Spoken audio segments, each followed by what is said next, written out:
தமிழ்நாடு என்று சொல்வதை விட பாஜக அல்லாத பிற கட்சிகள் ஆளுகிற மாநிலங்கள் அனைத்தையும் மாற்றான் தாய் மனப்பான்மையோடுதான் அணுகுகிறது என்கிற குற்றச்சாட்டுகள் உள்ளன.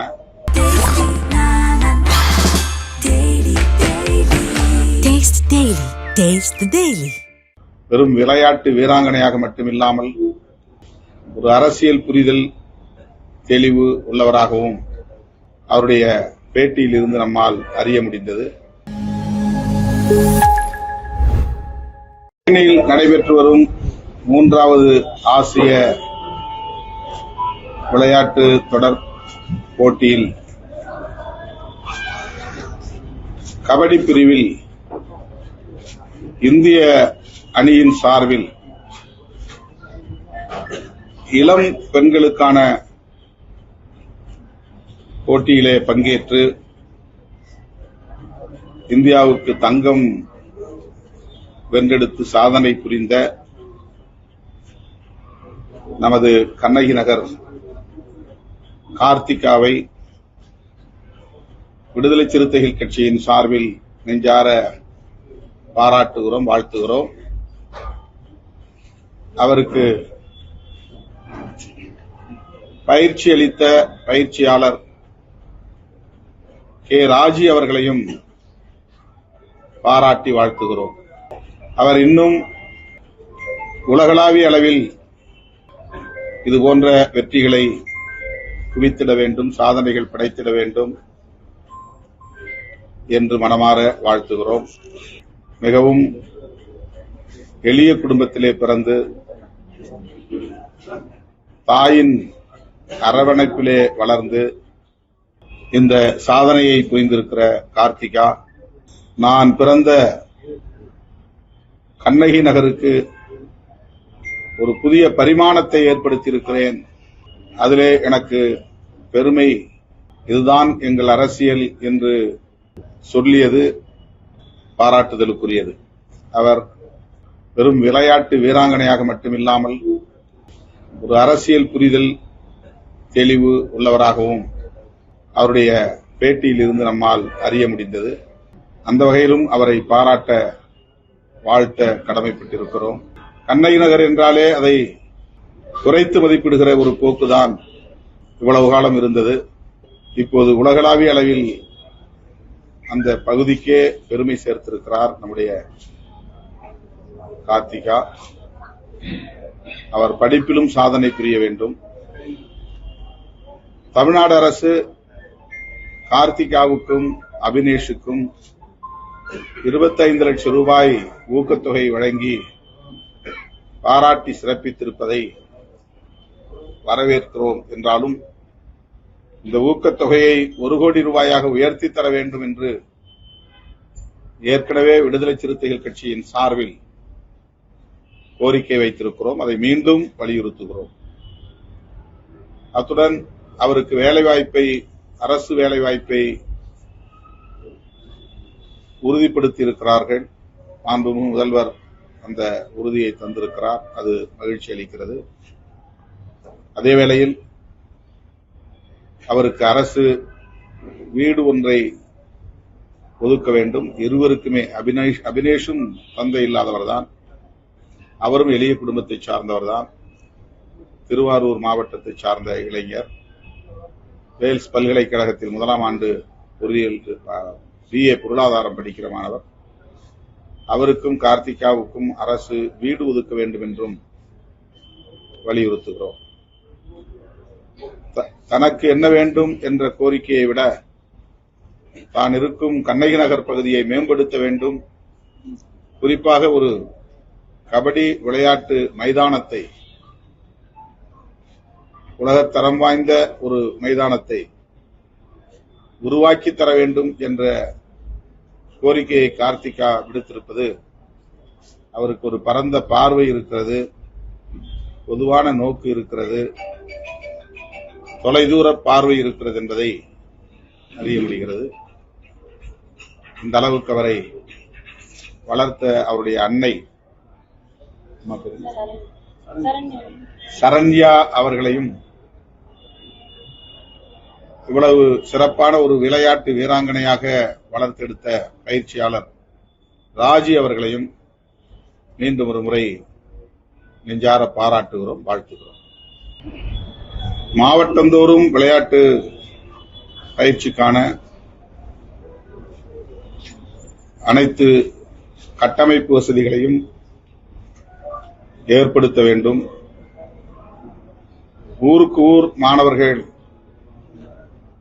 விளையாட்டில் ஆர்வம் காட்டக்கூடிய வகையில் அவர்களுக்கான விழிப்புணர்வை ஏற்படுத்த வேண்டும். விளையாட்டில் ஆண்கள் பெண்கள் என்கிற பாகுபாடு இல்லாமல் இரு பாலினத்தவரையும் ஊக்கப்படுத்த வேண்டும். இன்றைக்கு கார்த்திகா மற்றும் அந்த கண்ணகி நகரை சார்ந்த இளம் பெண்கள், பள்ளி மாணவிகள் பலர் இந்த அளவுக்கு பயிற்சி பெற்று சாதனைகள் படைத்திருப்பது தமிழ்நாட்டுக்கு பெருமை, இந்தியாவுக்கு பெருமை. இது நாட்டுக்கு பெருமை என்பதையெல்லாம் விட ஆரோக்கியமுள்ள இளைய தலைமுறையினரை உருவாக்குவதற்கு இது அவசியமானது. உடல் வலிவும் மன வலிமையும் தான் உண்மையான ஒரு ஆரோக்கியம். ஆகவே ஆண் பெண் என்கிற பாகுபாடு இல்லாமல் பள்ளி பருவத்திலிருந்தே அவர்கள் உடற்பயிற்சி மேற்கொள்ள வேண்டும். விளையாட்டு களங்களில் அவர்கள் ஈடுபட வேண்டும். அதன் மூலம் உடல் வலிமையையும் மன வலிமையையும் பெற்ற புதிய இளைய தலைமுறையினரை உருவாக்க அரசு உறுதியேற்க வேண்டும். விளையாட்டுல மாணவர்களுடைய திறமையை அடையாளம் கண்டுபிடிக்க முடியும். அது பயிற்சி பெற்ற பிஇடி டீச்சர்ஸ் மூலமா அது பண்ண முடியும். தமிழ்நாட்டில் இருக்கக்கூடிய 35,000 அரசு பள்ளிகள்ல 20,000 பள்ளிகள்ல ஒரு பள்ளியில ஒரு உடற்கல்வி ஆசிரியர் கூட இல்லாத பள்ளிகள் 20,000 பள்ளிகள் இருக்கு. இது காலங்காலமா இது வரைக்கும் மாறல. ஒரு பள்ளிக்கு ஒரு உடற்கல்வி ஆசிரியராக இருக்கணுங்கிறது தான் தொடர்ந்து பலரும் வலியுறுத்துறாங்க. நீங்களும் முதல்வருக்கு துணைமுதல்வருக்கு வலியுறுத்துறாங்க. இது மிகுந்த அதிர்ச்சி அளிக்கக்கூடிய ஒரு புள்ளி விவரமாக உள்ளது. முதல்வர் அவர்களின் கவனத்திற்கு இதை நாம் உரிய தரவுகளோடு கொண்டு செல்வோம். முதல்வர், துணை முதல்வர் இருவருமே விளையாட்டு திறனை மேம்படுத்த வேண்டும் என்பதிலே மிகுந்த ஆர்வம் உள்ளவர்களாக இருக்கிறார்கள் என்பதிலே யாருக்கும் மாற்று கருத்தில்லை. உடற்கல்வி ஆசிரியர்கள் மட்டுமின்றி இதுபோல தனியார் பயிற்சியாளர்கள் அரசு பணியாளராக இல்லாமல் தனித்து தன்னார்வத்தோடு யாருடைய தூண்டுதலும் இல்லாமல் ராஜி போன்ற பயிற்சியாளர்கள் இப்படிப்பட்ட குழுக்களை உருவாக்கி ஆளாக்குகிறார்கள். எனவே இந்த தனி பயிற்சியாளர்களையும் அடையாளம் கண்டு அவர்களை ஊக்கப்படுத்துவது, அவர்களுக்கு உரிய கட்டமைப்பு வசதிகளை ஏற்படுத்தி தருவது என்பது முக்கியமானது. உடற்கல்வி ஆசிரியர்கள் பள்ளிக்கூடங்களுக்கு எவ்வளவு தேவையோ அதைப்போல தனி பயிற்சியாளர்களையும் ஊக்குவிக்க வேண்டியது இன்றியமையாததாக நான் பார்க்கிறேன். எனவே முதல்வரின் கவனத்திற்கு இதை எடுத்துச் செல்வோம். கண்ணகி நகர் பக்கம் பெரிய அளவுல யாருமே போய் நேரில் பார்க்காத ஒரு சூழல்ல மாணவர்கள் எடுத்துக்கிட்டாங்க, வாக்கு தெரிவிக்கிறாங்க. அது ஒரு வரவேற்கக்கூடிய ஒரு விஷயம். இருந்தாலும் ஓட்டு வங்கிக்காக செல்லக்கூடாத நபர்கள் கூட இங்க போய் பாக்குறாங்க. அரசியல் தலைவர்கள், பத்திரிகாவது பாஜக உள்ளிட்ட பல அரசியல் தலைவர்கள் நேரடியாக கண்ணகி நகருக்கே போய் பாக்குறாங்க, வாக்கு தெரிவிக்கிறாங்க. இது ஒரு பக்கம் நம்ம வரவேற்றாலும் ஒரு 1,00,000 வாக்குகள் அந்த பகுதியில் இருக்கு. எப்படியாச்சும் இந்த வாக்குகளை நாம பெற வேண்டும் அப்படின்னு ஒரு அட்டென்ஷனுக்காக போகக்கூடிய நபர் அரசியல் தலைவர்கள் நம்ம எப்படி பாக்குறோம்? அவங்க வாக்கு அரசியல் நோக்கத்தோடு செயல்பட்டாலும் நாம் அதை அரசியல்படுத்த வேண்டாம். நல்ல நோக்கத்திற்காக வந்தார்கள் என்றே எடுத்துக்கொள்வோம். அவருடைய வாழ்த்துக்கள் கார்த்திகாவுக்கும், கார்த்திகாவை போன்ற இளம் மாணவிகளுக்கும் மாணவர்களுக்கும் பயனுள்ளதாக அமையட்டும். அதே போல அரசு இந்த விவகாரத்தில் எப்படி இருக்குமா பார்த்தாலுமே மத்திய அரசு தமிழ்நாட்டுக்கான நிதி, விளையாட்டுக்கான நிதி ஒதுக்குதல இன்னும் முக்கியத்துவமா பார்க்கணும். தமிழ்நாடு என்று சொல்வதை விட பாஜக அல்லாத பிற கட்சிகள் ஆளுகிற மாநிலங்கள் அனைத்தையும் மாற்றான் தாய் மனப்பான்மையோடு தான் அணுகுகிறது என்கிற குற்றச்சாட்டுகள் உள்ளன. இந்திய ஒன்றிய அரசு அப்படி அணுகக்கூடாது. தமிழ்நாடு உள்ளிட்ட எல்லா மாநிலங்களையும் இந்திய மண் என்கிற ஒரு புரிதலோடு அணுக வேண்டும். மாநிலங்களின் தேவைகளுக்கு ஏற்ப நிதி ஒதுக்கீடு செய்ய வேண்டும். அதுதான் ஒருங்கிணைந்த வளர்ச்சிக்கு உதவும். அதே போல தமிழக அரசு சார்பில் குறைந்தபட்சம் 50 லட்சம் ரூபாய் ஏற்கனவே நடைமுறையில் இருக்கு. இருந்தாலும் புரட்சி கொடுத்திருக்காங்க ஒரு 40 நோக்கத்தினாலும் இது போன்ற விஷயங்களை முன்னெடுக்கும் போது ஒரு அதிகமான ஊக்கத்தை கொடுத்தா அடுத்த ஜெனரேஷன் தொடர்ச்சியா பின்தொடர்ந்து இவரை ஃபாலோ பண்ணி நிறைய பேர் முன்னெடுத்து விளையாட்டுல ஒரு முன்னோக்கு பாதைகளை செல்வாங்க. இது போன்ற விஷயங்களுக்கு அரசு இது ஒரு இதையும் அரசியலா பாக்குதா அப்படின்ற ஒரு கண்ணோட்டத்தில் விமர்சனம் வைக்கப்படுது. இது நம்ம ரொம்ப ஆழமா விவாதிக்க வேண்டிய தேவையில்லை என்று நான் கருதுகிறேன். செஸ் போன்ற விளையாட்டுகள் தனிநபர்கள் பங்கேற்கிற விளையாட்டு, அது அத்லெட்டிக்ஸ் என்று நாம் சொல்லுவோம். கபடி போன்ற விளையாட்டுகள் குழுவாக பங்கேற்கக்கூடிய விளையாட்டுகள். எனவே அதையும் இதையும் நாம் ஒப்பீடு செய்ய முடியாது.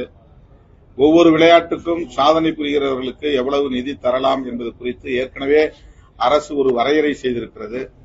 அந்த வரையறையின் அடிப்படையில் கூடுதலாக அவர்கள் தர முன்வருகிறார்கள், வரையறையை தாண்டி தருகிறார்கள். அந்த வகையிலே தமிழக அரசின் குறிப்பு இந்த கபடி விளையாட்டிலே வெற்றி பெறக்கூடியவர்கள், சாதனை புரியக்கூடியவர்களுக்கு 15 லட்சம் தரலாம் என்று வரையறை இருக்கிறது. நாங்கள் 25 லட்சமாக தந்திருக்கிறோம் என்ற விளக்கத்தை சொல்லியிருக்கிறார்கள். எல்லாவற்றையும் தாண்டி இந்த சாதனை புரிந்த கார்த்திகாவுக்கும் அபினேஷுக்கும் தலா 1 கோடி ரூபாய் கொடுத்து ஊக்கப்படுத்த வேண்டும் என்பது நம்முடைய கோரிக்கையாக இருக்கிறது. ஆகவே அதையே மறுபடியும் நாம் அரசின் கவனத்திற்கு எடுத்துச் செல்வோம்.